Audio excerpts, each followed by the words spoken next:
अस्सलाम वालेकुम गाइस, मैं हूं मोहम्मद ज़िशान और आप देख रहे हैं अर्ज़ टीवी का आपका अपना यूट्यूब चैनल। जी नाज़रीन, तो उम्मीद करता हूं मेरे तमाम भाई दोस्त जो हैं वो बिल्कुल खैर खैरियत से होंगे। जी मेरे भाई, तो जैसे कि आपको पता है कि हम आप लोगों के लिए बहुत ही ज़्यादा जो है वो इन्फॉर्मेटिव वीडियोज़ लेके आते हैं। तो बेसिकली आज भी हमारी वीडियो बनाने का यही मकसद है कि मैं आपको बता सकूँ कि आजकल के मौजूदा हालात की जो हैं वो चल रहे हैं। जैसे कि आपने देखा होगा, बहुत ज़्यादा न्यूज़ आ रही हैं कि पाकिस्तानियों के वीज़े जो हैं वो यूएई ने बंद कर दिए हैं। आया कि ये खबर दुरुस्त है या कि सिर्फ इस चीज़ में बस ऐसे ही अफवाहें हैं या फेक है। तो आपको मैं बताता चलूँ कि सबसे पहले तो हर साल यूएई की गवर्नमेंट जो है वो जब उनकी हुब्बुल वतनी आती है, 2 दिसंबर उनकी हुब्बुल वतनी यानी कि नेशनल डे होता है, तो उस वक्त जो है वो उनका सिस्टम जो है वो अपग्रेड होता है। ठीक है, हर साल में तो वो कुछ दिन के लिए अपना सिस्टम जो है वो बंद करते हैं। इस साल उन्होंने थोड़ा सा जो है उसको इस क्राइटेरिया को थोड़ा सा बढ़ा दिया। ठीक है, अपने सिस्टम की अपग्रेडेशन जो है वो थोड़ा सा टाइम ज़्यादा कर दिया। तो सिर्फ और सिर्फ अभी जो है वो पाकिस्तान के जो वीज़े हैं वो सिर्फ और सिर्फ इन्वेस्टर, ठीक है, और पार्टनर वीज़े, सिर्फ ये दो वीज़े जो हैं वो निकल रहे हैं। अदरवाइज़ कोई भी वीज़ा जो है वो निकलना तो दूर की बात है, वो आपका सबमिट भी नहीं हो रहा। हाँ, उन लोगों के वीज़े निकल रहे हैं जिन लोगों के मॉल लेटर आ गए हुए हैं। ठीक है, मॉल लेटर से मेरा दिया है कि मिनिस्ट्री ऑफ लेबर में आपका जब आपकी कंपनी कॉन्ट्रैक्ट जमा कराती है, जो आपका कॉन्ट्रैक्ट होता है जिसके ऊपर आपकी सैलरी लिखी होती है, ड्यूटी टाइम वगैरह लिखा है, उसको मॉल लेटर कहते हैं। ठीक है, अगर तो आपका मॉल लेटर आ गया हुआ तो फिर इसका मतलब है कि आपका वीज़ा 100% आएगा। हाँ, जिन लोगों का मॉल लेटर नहीं आया उन लोगों के वीज़े जो है वो नहीं निकलेंगे। ठीक है, अगर किसी एजेंसी के पास जा रहे हैं तो उनसे आप पैसे अपना अगर आपने दिए हुए हैं तो वापस लें, अपने डॉक्यूमेंट जो है वो वापस लें। ठीक है, क्योंकि आजकल जो है वो बहुत ज़्यादा फ्रॉड हो रहा है, तो कुछ भी हो सकता है।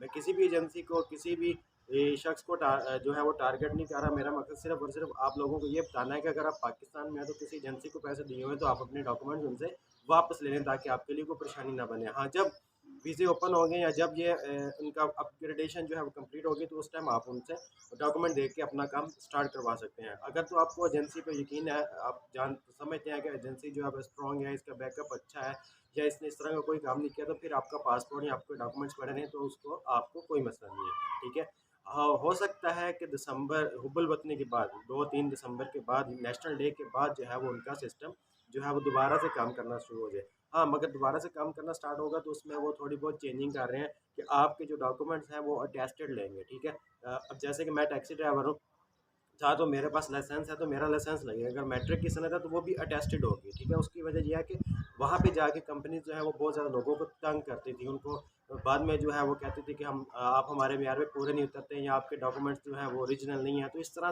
इस तरह की सिचुएशन से बचने के लिए यूएई गवर्नमेंट जो है ये एक इकदाम कर रही है। अच्छा है, इसमें हमारी सेफ्टी है।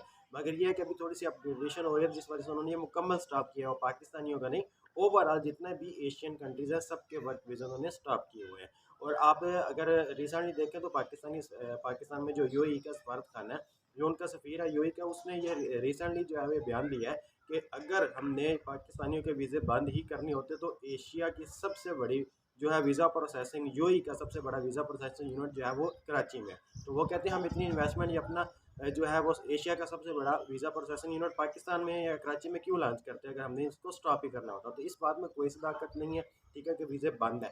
सदाकत इसमें सिर्फ इतनी क्या कि उनका सिस्टम अपग्रेड हो रहा है। तो इंशाल्लाह आने वाले कुछ दिनों में हो सकता है दिसंबर के मिड में या मिड में नहीं तो इंशाल्लाह 1 जनवरी से ये जो है अपने नॉर्मली रूटीन में आ जाएंगे। और जो उनका नया क्राइटेरिया होगा, ये जो उनकी अपग्रेडेशन होगी, ये तो अभी हर बंदा जो है ये सिर्फ जज कर रहा है कि अपना आइडिया लगा रहे हैं। थोड़े से उन्होंने न्यूज़ शेयर की हुई है कि डॉक्यूमेंट अटेस्टेशन की, तो इससे आपको घबराने की कोई भी ज़रूरत नहीं है। इंशाल्लाह जो भी उनका नया कानून आएगा वो हमारे लिए फ़ायदेमंद होगा और कंपनीज़ के लिए भी फ़ायदेमंद होगा। ठीक है, वहाँ पे जाके आपको कोई प्रॉब्लम नहीं बनेगी।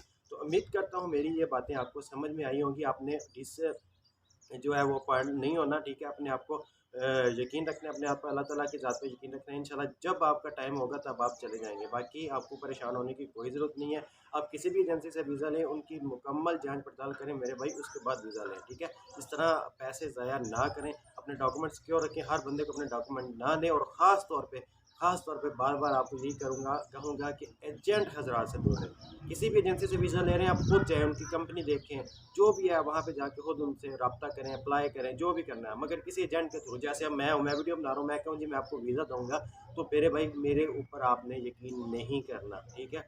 आपने डायरेक्ट एजेंसी के पास जाना है। ठीक है? क्योंकि मैं अगर आपको वीज़ा दूँगा तो मैं भी अंदर से 20-25-30 हज़ार रुपया लूँगा। तो बेहतर है कि आप 20-25 हज़ार 30 हज़ार एक मिडल मैन को क्यों दे रहे हैं, एक एजेंट को क्यों दे रहे हैं? डायरेक्ट एजेंसी के पास जाएँ उनसे रब्ता करें, जो उनका रेट है उसके मुताबिक आप लें, ठीक है। उम्मीद करता हूँ आपको मेरी वीडियो, मेरी बातें जो है वो अच्छी लगी होंगी। इंशाल्लाह नेक्स्ट वीडियो में आपसे मिलेंगे एक और इन्फॉर्मेशन के साथ। तब तक के लिए इजाज़त दीजिए। अल्लाह हाफ़िज़।